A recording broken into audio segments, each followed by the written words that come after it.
Hello. We're live. All right. So we'll get started in about 4 to 5 minutes or so as we wait for people to come in. So excited to stream today.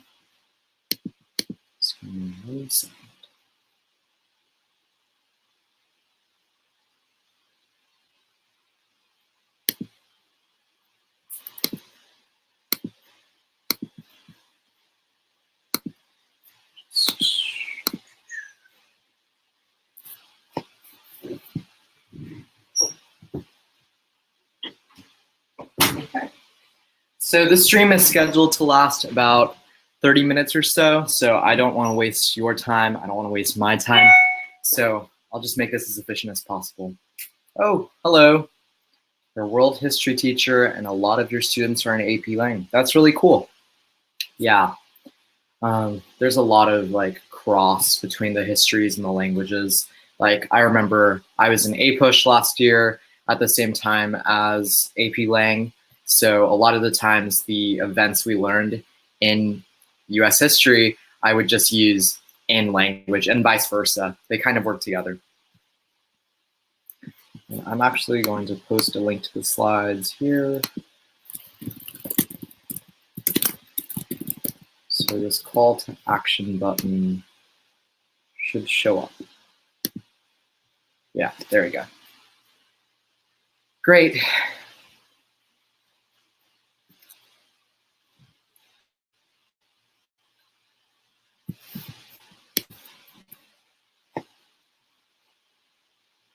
So feel free to fill out the poll down there. And if you want to follow along on the slides, they're linked right here down below. So yeah, I just want to gauge if I have a lot of future AP Lang students. I want to see like basically the outlook before school starts in the next 2 weeks or so. And then we'll get started.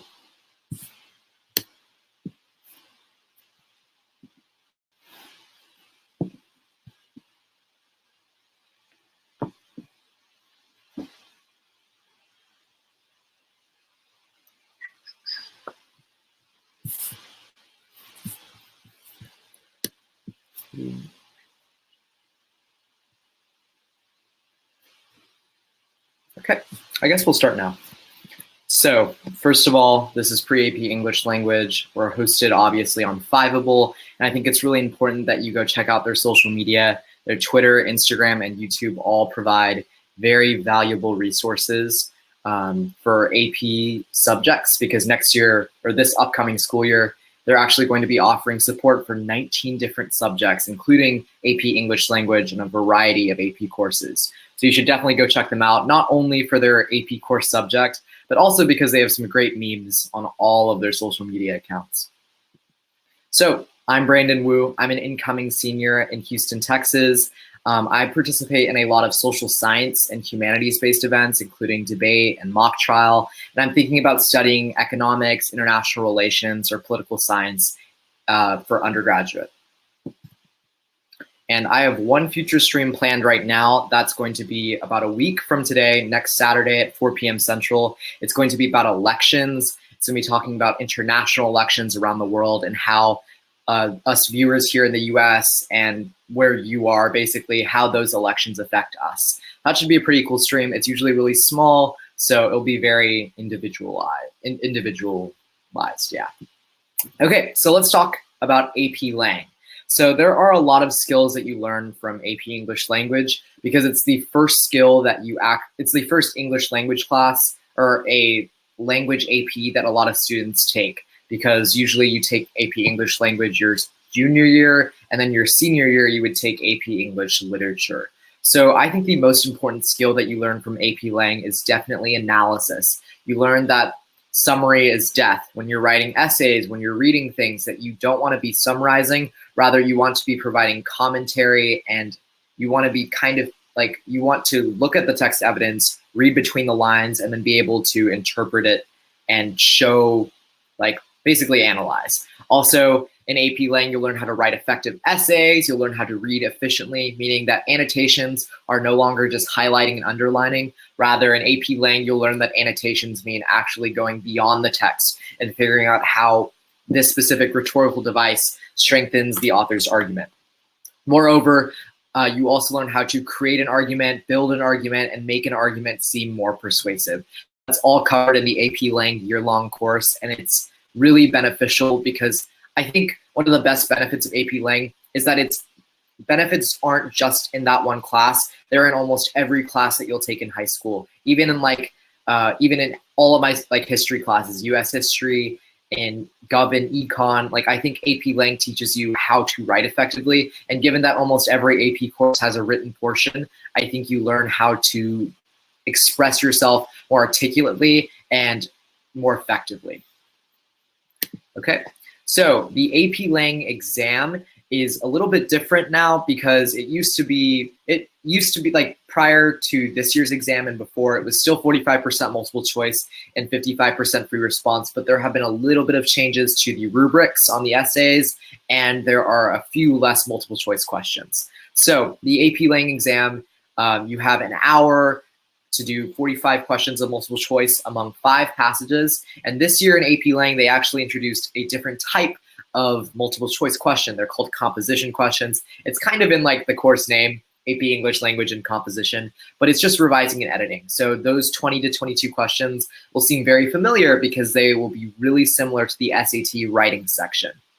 There's also 23 to 25 rhetorical analysis questions, and those questions range from a bunch of things like identifying the main idea, figuring out what specific figurative language and its how that figurative language makes their argument more effective. And you're going to be reading and figuring out the analysis. You're going to be reading through a passage, and the multiple choice questions are going to be about the analysis and the commentary that you gain off of the passage, not just what is the main idea. It's more so beyond the passage, the author's use of tone or diction. What does that make the audience feel? It's very, it's not like SAT reading. It's another level above that. And then there's a free response section. It's 55% of your score. There are 3 questions: the synthesis, the rhetorical analysis, and the argument essay. And this entire section is 2 hours and 15 minutes long with a 15-minute reading period typically used for the synthesis section. And there's a 6-point scale for all 3 essays. By the way, if you have any questions, feel free to ask them in the chat, or you can ask them in the Ask a Question tab, and I'll get to them as I continue through this presentation.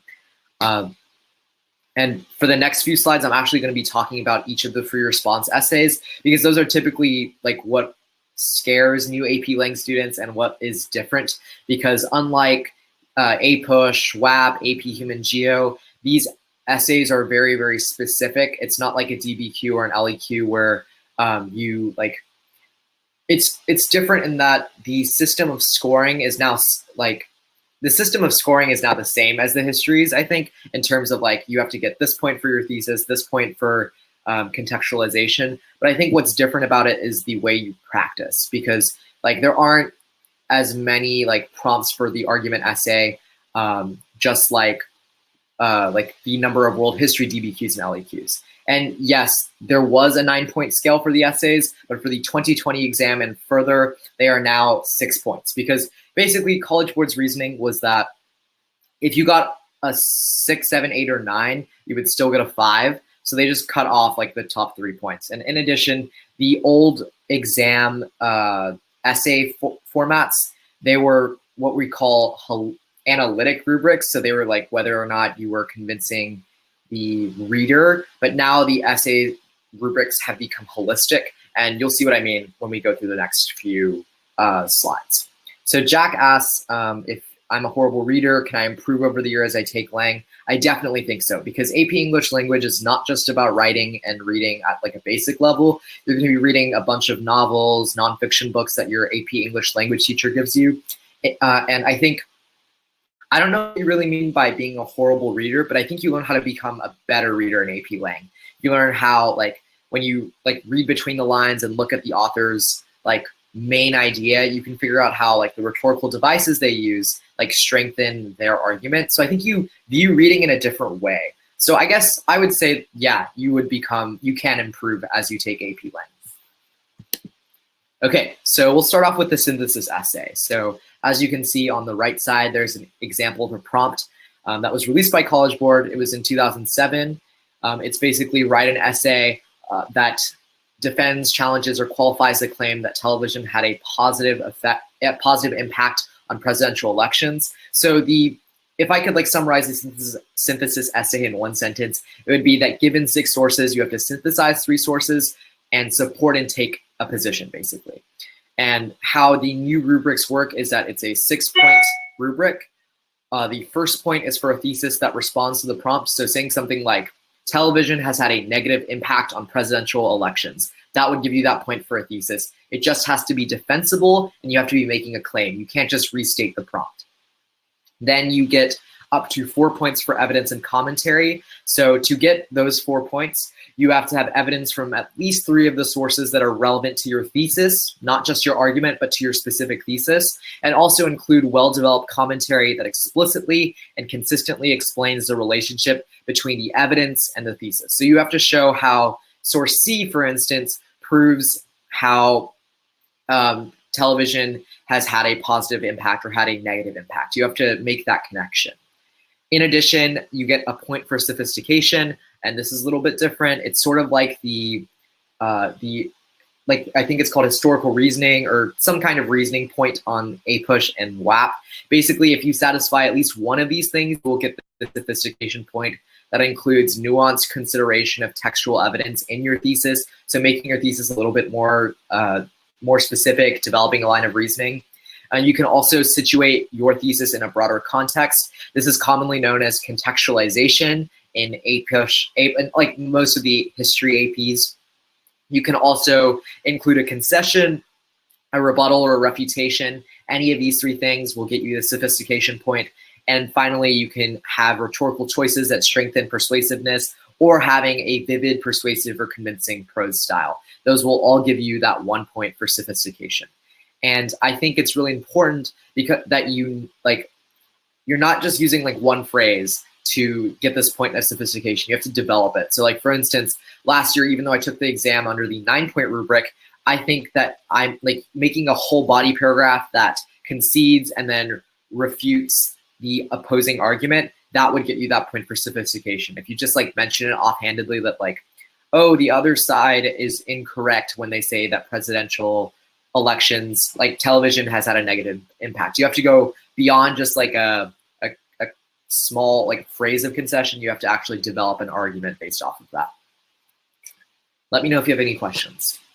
We'll move on to the rhetorical analysis. This is one of the harder essays that we probably write, at least in my opinion, because it's something you don't really do in English 1 or English 2 or whatever you call your freshman and sophomore English classes. Because what you're doing is you're looking at the text and you're analyzing how the rhetorical choices the author made contributed to the purpose and meaning of the text. So that means their specific diction, their appeal to authority, their appeal to emotion, how that makes their argument more convincing, or how it makes their argument more makes their audience take action.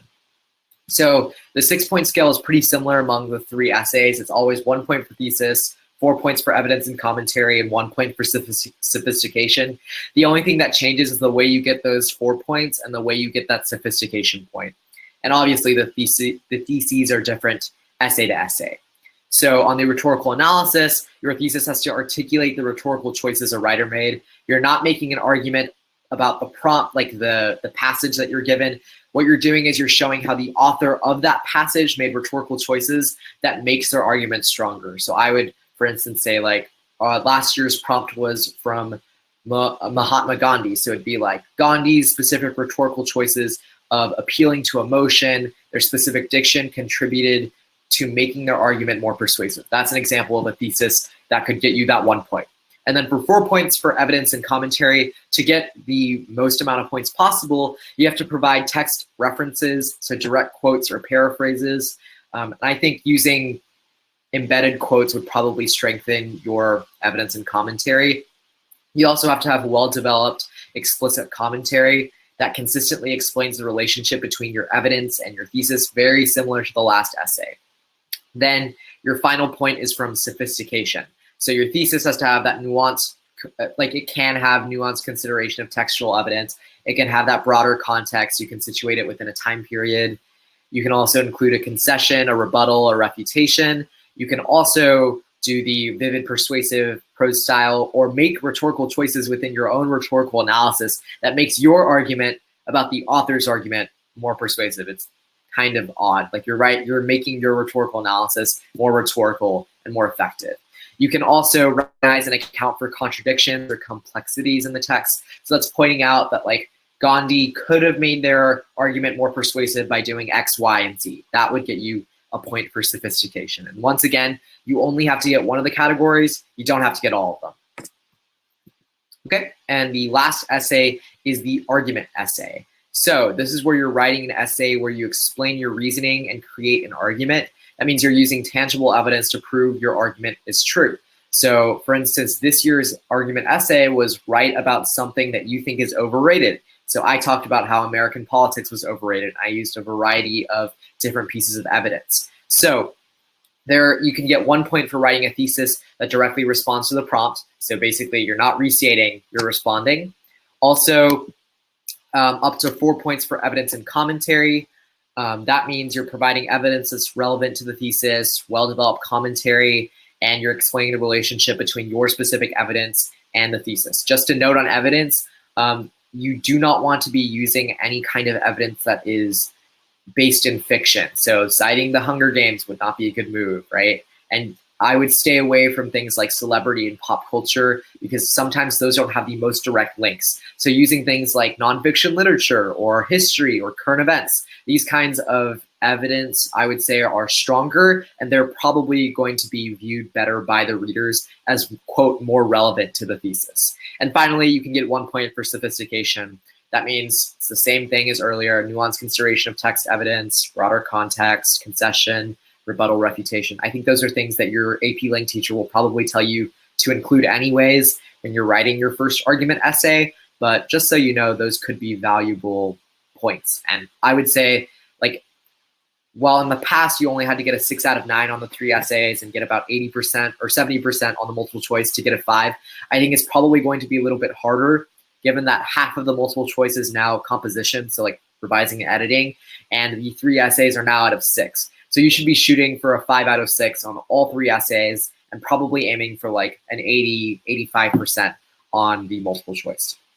So I got a question. I know it depends on the teacher, but generally, does AP Lang require a lot of homework? That's a good question. I'd say it probably, yeah. The answer is that there is some good amount of homework, but what happened in my AP Lang class, at least, is that we wrote the majority of our essays in class. So like we did our timed argument essay, we did our timed rhetorical analysis, our timed synthesis essay, those were all in class. But what we did at home were long like projects about like rhetorical analysis, rhetorical choices. We also did all of our reading at home. So if your teacher assigns books, you're gonna be reading those at home, not in class. For instance, we had In Cold Blood, Amusing Ourselves to Death, Brave New World, and we did like a comparison with 1984. So all of those pieces of literature you'll probably be reading at home. But for the most part, I'd say like compared to other classes like calculus or biology, like the stuff you're doing at home is not necessarily difficult because it's just the stuff you're doing in class, but you're just doing it independently. Good question. Okay. And finally, I'd say the most important part of this stream is study skills and tips, because a lot of people will ask on Reddit, they'll ask on Discord, they'll ask people like me who've taken AP Lang, oh, which prep book should I buy? Should I get Barron's? Should I get 5 Steps to a 5? And I think the answer is that you don't need to buy a prep book at all. Don't spend any money on something that is basically the same thing as what you're doing in class and what you can do for free. So the best way to prepare for AP Lang is participating in class discussions. A lot of AP Lang teachers do Socratic seminars. Those are really helpful because it's based off of a text discussion, but you're like it's very inquiry based and it's very similar to how you would write your argument essay. For instance, I did one about the American dream, and we had a discussion of whether the American dream was accessible for all people, and that was based off of our book Outliers. You also will learn how to analyze rhetorical devices. For instance, my teacher when we looked at our first book, In Cold Blood, she was like, flip to page 22. There's this rhetorical device. Can someone explain why the author used them and how it makes their argument more convincing? By participating in those discussions, by voicing your opinion, and that's like the definition of analysis and commentary. That's exactly how you get those 4 points on that rhetorical analysis essay. In addition, I can't stress this enough, but read the books and novels in class rather than using Shmoop or Spark Notes. I know it's the easy way out. I know it feels easier, but honestly, like by actually reading the book and absorbing the content, reading especially nonfiction books like Amusing Ourselves to Death, Outliers, and these books that like talk about like specific themes, when you read the content rather than looking at a summary, they help you with evidence for the argument essay. And also, make sure that you're practicing your rhetorical analysis. That means you're annotating and analyzing devices even in your fiction and nonfiction books. Those will be really helpful for you because you'll know how to annotate on that white sheet of paper on AP test day. So knowing, like practicing with your books, practicing with your class, that is the best way to prepare for the AP Lang exam, at least in my opinion. In addition, I think there are a lot of resources out there if you want to practice. There are old FRQs or free response questions for the 3 essays, the synthesis, the rhetorical analysis, and the argument essay. There are prompts all the way back to 1999. So if you add up the years, that's like 20 years of prompts. So you can definitely get started practicing, and there's really no need to buy like practice prompts when they're all available free of charge. Also, you can look at the course exam description, which I abbreviated as CED. Those have some practice multiple choice questions and even include information about like ways, like examples of how to get that thesis point or ways to get that sophistication point. They give you like examples. And finally, use your teacher. Like that's probably the most important resource. For instance, my teacher had access to the AP Classroom, which all AP teachers will have access to next year. Those will have old FRQ and multiple choice practice, which will be extremely valuable for all subjects. So making sure that you're taking the time to actually do that multiple choice and actually learning how to like analyze and practicing, that's really important. If you want to use some unofficial resources, those are also available. Crack AP is an excellent AP source for almost every AP subject. They have practice tests for almost every AP subject, including AP Lang. They have additional free response prompts if for some reason you ran out.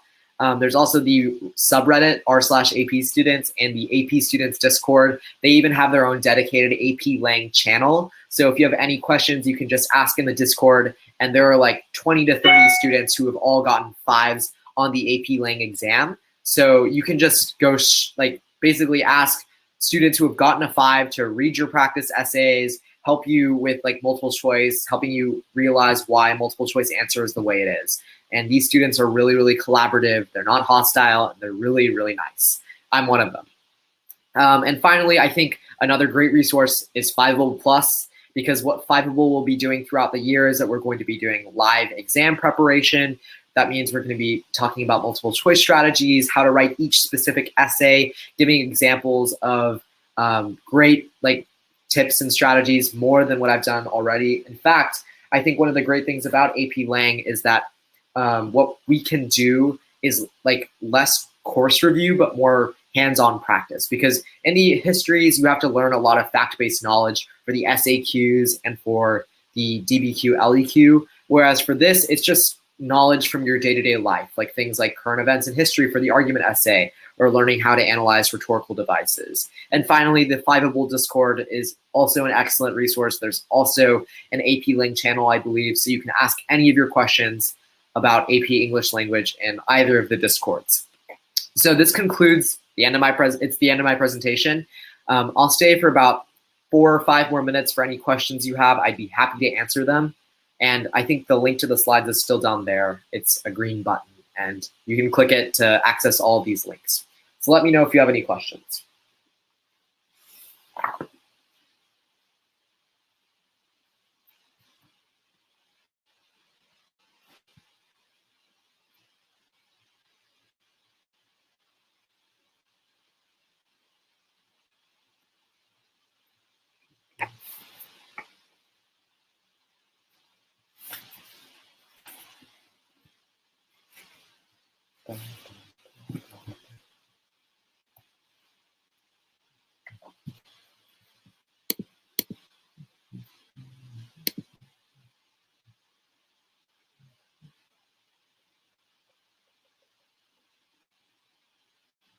Is the SAT reading and AP Lang multiple choice similar?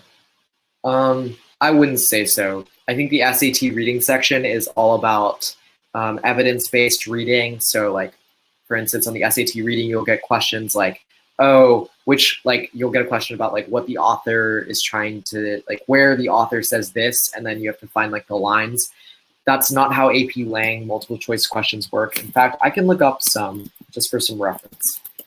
Because I think after taking the SAT, I went straight into AP Lang, and I thought the questions would be really similar, but they really aren't. And the multiple choice questions, they include things like the effect of italicizing the words is to do what? Or according to lines 23 to 25, the author's primary criticism is what? Like things like that. The multiple choice section is all about your analysis and your interpretation. Like what rhetorical strategy does the author adopt? Those are the kind of questions that you'll see on the AP Lang multiple choice section. But I would say that the SAT writing section will resemble the composition questions on the multiple choice. So SAT writing will be similar to half of the AP Lang multiple choice, which is the composition section, 20 to 22 questions. Right, we have another question here. How should we start preparing before school starts? That's a really good question. I think that there isn't a lot of preparation you have to do for AP Lang. I know some teachers give out summer assignments. A lot of AP Lang teachers stress like reading. I think that would probably be to your benefit. But for AP English language, I think just being familiar with the format of the exam, realizing like the purpose of the argument essay, the rhetorical analysis, and the synthesis essay, that would be really helpful. Because for instance, how my teacher structured her curriculum is that we started off with the rhetorical analysis, we moved into argument, and then we ended with synthesis in January or so. So we spent like 1 or 2 months on each essay. And honestly, like when we started the synthesis essay, I didn't know what it was. Like I just thought it was like a DBQ, which it sort of is, but like knowing the purpose of each essay, maybe reading a few old FRQs, that's probably the best way you can prepare before school starts. And like really like trying to prepare yourself for a lot of reading that you may or may not enjoy, that's also something you can like mentally do that you don't have to like do physically. Great question.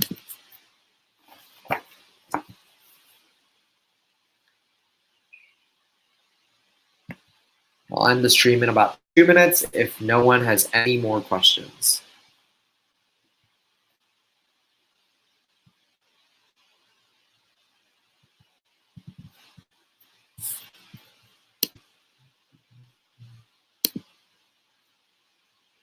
Does AP Lang require a lot of novel reading? That's a great question. For me, at least, I think we read almost all nonfiction literature with the exception of Brave New World.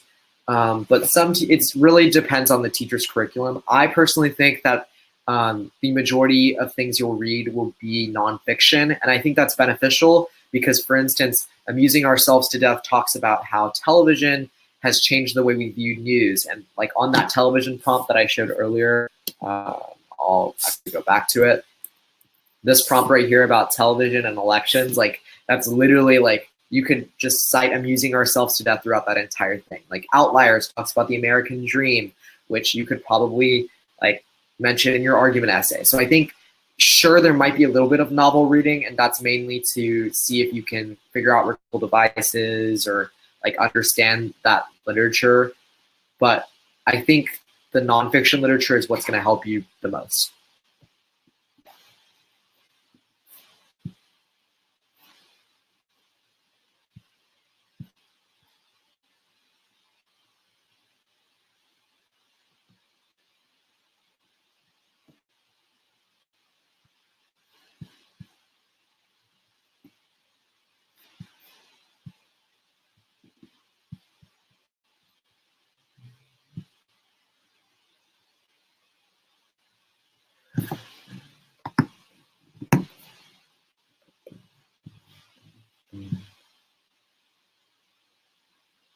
Thank you so much, everyone, for coming.